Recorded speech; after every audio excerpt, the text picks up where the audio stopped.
Hello, everybody, and welcome back to the academic room where lecturers share their top tips and best practices on teaching. Today, we have a fantastic Dr. David Hart with us. Thank you very much for joining us, David. Hello. Hi, nice to be here. Hello. And David is the associate professor and principal lecturer at Northumbria University, and he's located in Newcastle. And I've been teaching on the module that David co-created, the digital customer journey that we all love. And we had the pleasure of having David as a guest lecturer in London. And what I really liked about it, many things, but one of the things is that when you came, David, that you started with an icebreaker. If you remember, it was vocabulary, Geordie versus English, Geordie, the language spoken in Newcastle, and it was so much fun. So I really wanted to ask you, because I loved it. Do you often do that with new cohorts when you meet them to do a kind of icebreaker? Or was it just for London students? Or how do you kind of kick off a new cohort? Well, I'm glad you liked it. My general thinking is students can often be nervous when they're encountering an academic for the first time.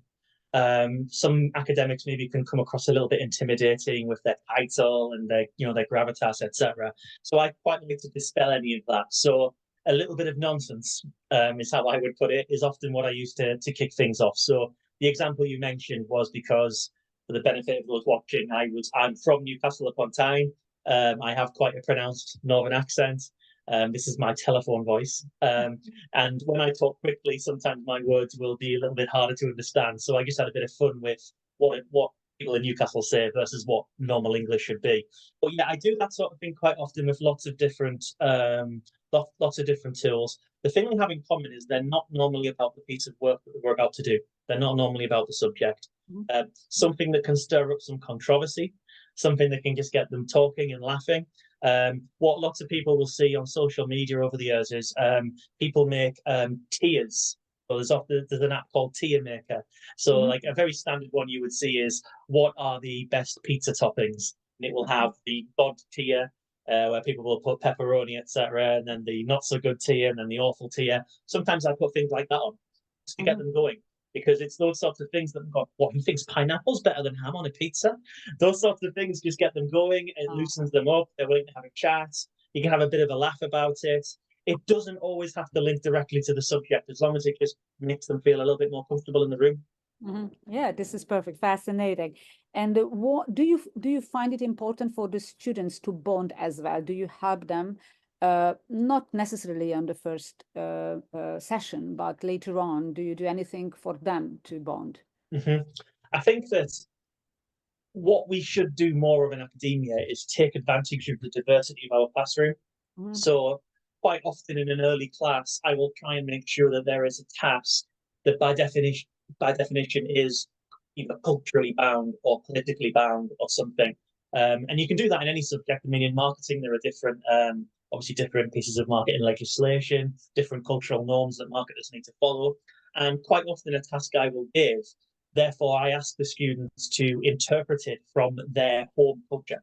So if I've got a room of international students from various parts of the world, I want you to tell me how this might apply back in your home country. And I will ask them to share that with the rest of the room. And that in itself is an icebreaker, because I'm trying to tell each of those students that your perspective is equally important. Just because you're studying in the UK doesn't mean we're not interested in how these concepts play out in other parts of the world. And I've often thought that that can be a really nice way of getting people to realize the cultural difference that's in the room. So if I'm doing, for example, something about demography and understanding population patterns, which is relevant for marketers to understand, if you have maybe, say, a Chinese student in the room, they may talk about history of the one-child policy, etc. The chances are there are lots of people in the room who've never heard about that.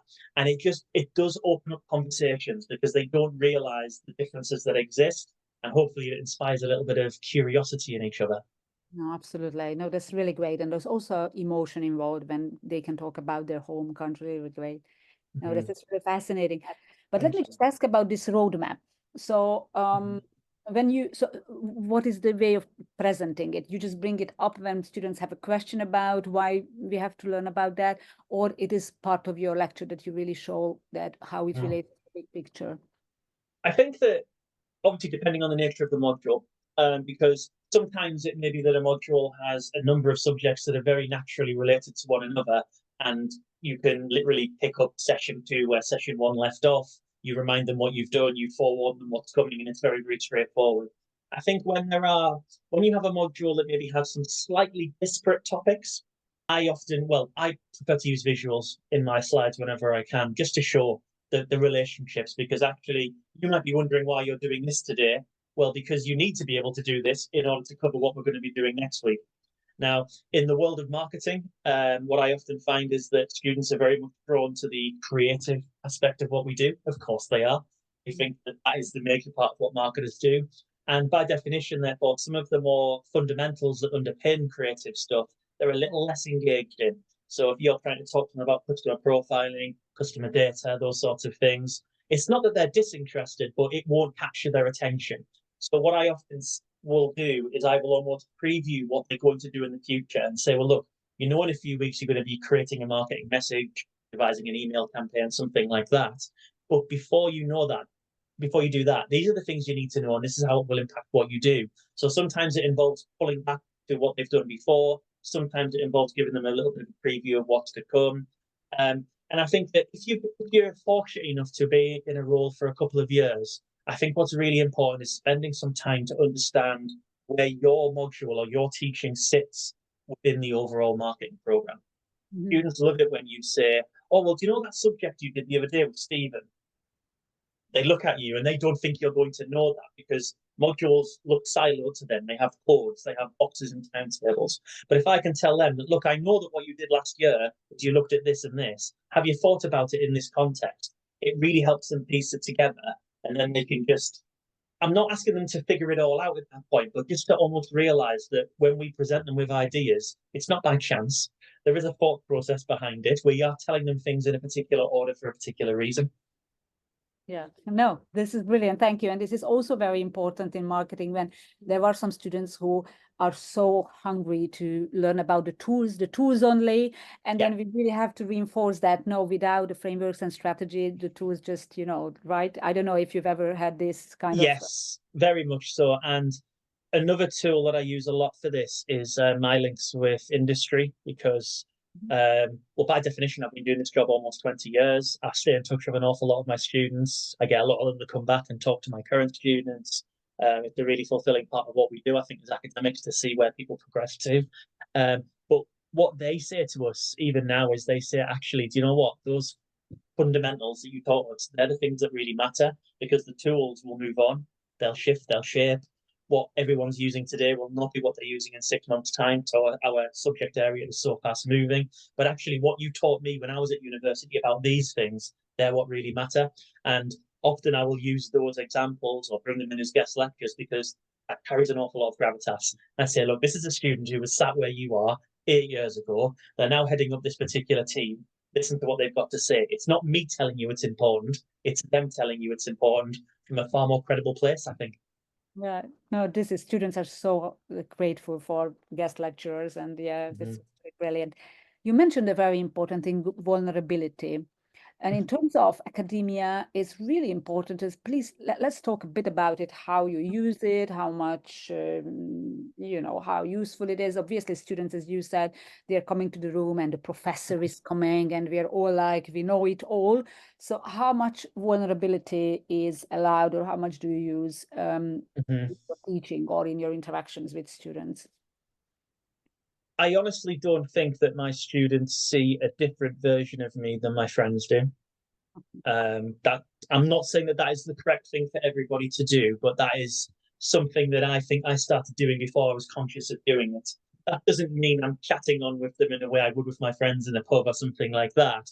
But it means that I will have a chat to them about anything and everything before and after the class. I will tell them about my world a little bit, So, for example, they don't know what it's like to be an academic. Students will often assume that once the semester's over, academics go on holiday. Little things like that. And you talk to them, you say, well, actually, no, I'm here doing this and I'm writing this at the moment, etc. So there's that sort of professional aspect of it.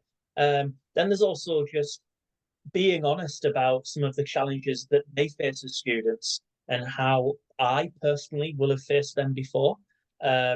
people don't believe it when I tell them that I'm an out-and-out introvert, because I absolutely am. And the delivery of sessions to a large group of people is essentially a performance in my mind. So when I get a student who's really worried about an upcoming presentation, well, let's have a chat about it. You think I'm not terrified every time I walk into a room of 100 people? Of course I am. Here are some of the coping mechanisms I use. And I think trying to demonstrate to them that in reality, we're no different. Just I've got a few years on them, sadly, quite a few years. So I think just being honest about the things that we find difficult, and I'll do it with academic concepts as well. In marketing, so many concepts that we use overlap, they mean the same thing. Sometimes they're overly wordy for the sake of sounding academic, etc. And I'm not afraid to turn around and say, guys, I don't really understand what the hell the difference is between these two things either. Can we come to a bit of a consensus as a room that they broadly mean the same thing? And then you'll normally get someone go, thank God you said that, David. They're the same to me. So I think that it's that level of vulnerability to say that, yes, I'm the person leading the session, but I'm not claiming to be an all-consuming fountain of knowledge here. This is a co-creative atmosphere. You're meant to help generate knowledge as well. No, I really love that. I agree with that. Speaking of coping with public speaking and performance, so what are your techniques like? If you just can mention a few, and this could be very helpful to all other lecturers who have that, and also to students. Okay. I suppose, obviously, preparation is an important part of what any academic has to do for the classroom. I'm quite fortunate, I think, that I've got an ability to think on my feet, so I don't need a script or anything like that. And I also understand that the earlier you are in your career, the more likely you are to plan in detail. You know, you write a slide deck or whatever, then you write some notes. Often those notes are just a comfort blanket. I think people should recognize that. You don't need the notes. They're just there so you have them as a psychological aid, if you like. I think probably the main thing I would say is being able to project yourself with some confidence. So for me, that would involve, these are things I'm not conscious of, but I'm now thinking about it. Not standing behind a lectern. I don't like doing that. I like to address the room and get physically close to them. I walk around, I walk up lecture halls, etc.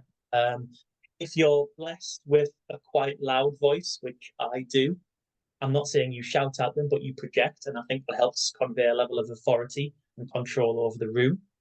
And then I think it's some of the other things we've said. It's about being open with them. It's about being vulnerable a little bit. It's about having a bit of a joke with them here and there.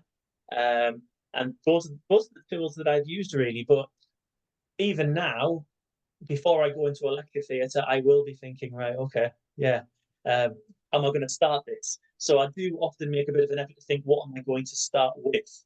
You know, what is going to be that opening sentence or that opening story or that opening question? I mentioned earlier on, those can be quite informal things, but normally what I find is 2 sentences in, I'm golden, I'm good to go. But what is the first sentence? And hopefully trying to craft that is important, especially in that first session you have with a new group of students. All right. No, that's very useful. Thank you very much. Let's talk a bit about the seminars, the workshops, which are really about the activities. Well, obviously, these are already on the slides and you have the activities. How do you make sure that everybody participates? There are some students who have more background in marketing while others not so much. How do you make sure that everybody gets a voice and can work very well together? Yeah. Well, on that second point, what I will try to do is I will try and pair up people based on a different level of experience in the subject. So if we've got a master's class, that may include people who've studied marketing at bachelor level. But it'll also include people who did engineering and fine art and all sorts, put them together. That for me works really well because it'll take them a little while, but they'll figure out they've all got very different perspectives that somehow when you mush them together works really nicely. And I'll use lots of examples of how sort of creative marketing agencies will have a similar mixed sort of group of people with different life experiences. And if you have them all working on a particular campaign, they're all going to bring something different to it. And as long as they're conscious of that, it can actually meld into something that's quite nice, you know? So I think that's a good way of making sure everybody's got involvement. Again, I think an important part of seminars is, as the tutor, is your physical movement around the room. Sit down next to people. I personally kneel on the floor. I remember the very first time I got observed as a teacher, the person who observed me said, I loved that you did that. So I just got on my knees and kind of put my hands on the desk like this. And I was just talking at their level. I wasn't leaning over them, etc. And hadn't realised, but it was something that was making people a bit more comfortable talking to me. I was trying to remove any perceived barriers. And if you're talking to a group of students about a task, then I don't like the idea personally of pointing at each person saying, give me an idea. But if we have got 2 or 3 in a group of 4 that are leading, I will at some point, at a point where I think that the question is relatively straightforward to answer, I'll lean into maybe the quieter members and say, do you have a similar take on that, or do you see it a bit differently? No, rather than putting them on pressure to say, I need an answer from you now because I've not had one yet. I think that can be a little bit intimidating, because those people may be being quiet because they don't understand, or they make us find the actual act of sharing their ideas quite intimidating in itself. So I think those sort of things help make sure that everybody stays involved in the process. No, thank you. That's very, very good. And what, I don't know if you've experienced, you mentioned that it's really, we shouldn't worry if not all the students are paying attention at all the times, because they will not have the same level of energy all the times. But if you notice that someone is like regularly not paying attention, or just looking at their mobile or anything like that, anything that is, or maybe even distracting the others, like talking to them, do you have some tips for that on how to handle these cases? Personally, I'm quite direct. I am quite direct about it. So this would cover, for example, late arrival in the class, or some of the things that you've mentioned. I will tackle a person about it and ask why they're late or why they're not doing it. I have probably, if I'm being honest, crossed the line once or twice, because once I did answer a student's phone when it was ringing.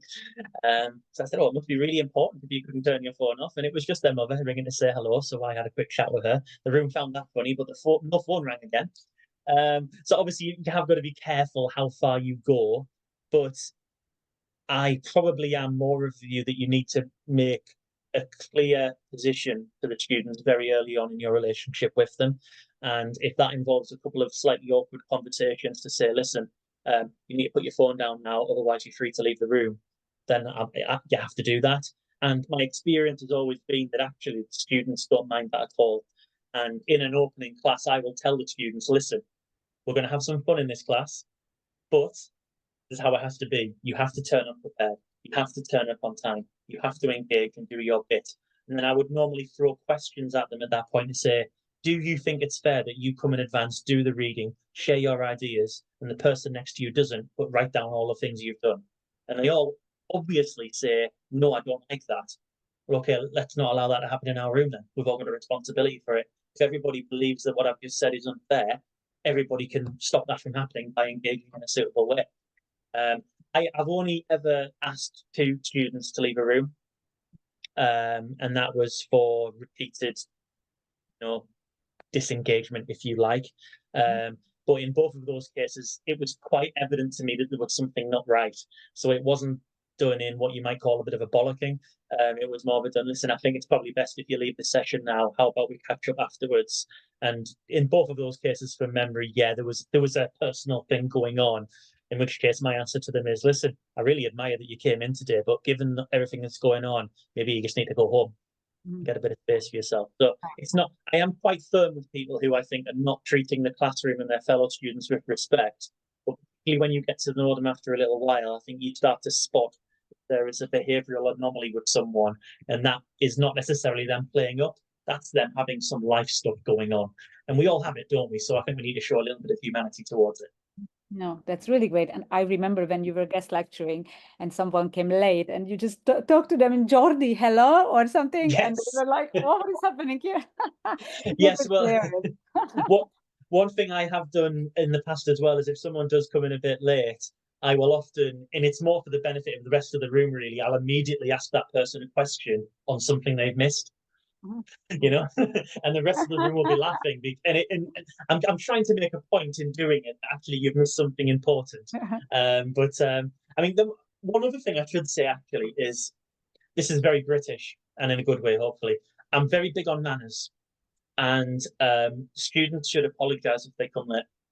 Students should make a point of apologising. And if students walk past me whilst I'm talking 5 minutes in, I will stop talking. I'll ask them to turn around and I'll ask them to say sorry and apologise, explain why they were late.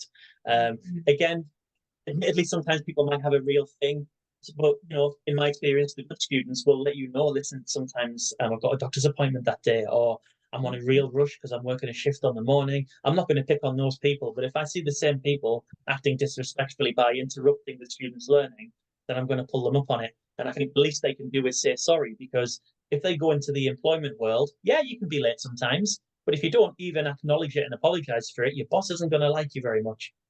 Yeah, no, I agree with that. That's totally reasonable. About the help we give them for the assignments. I can obviously see you prepare amazing videos and help them a lot, but there's always a discussion in academia how much we should kind of babysit them and give all the feedback and when they do, especially at a master level. What are your views? How do you help them succeed in a way that it's still their work and it's not like a reflection of what you want?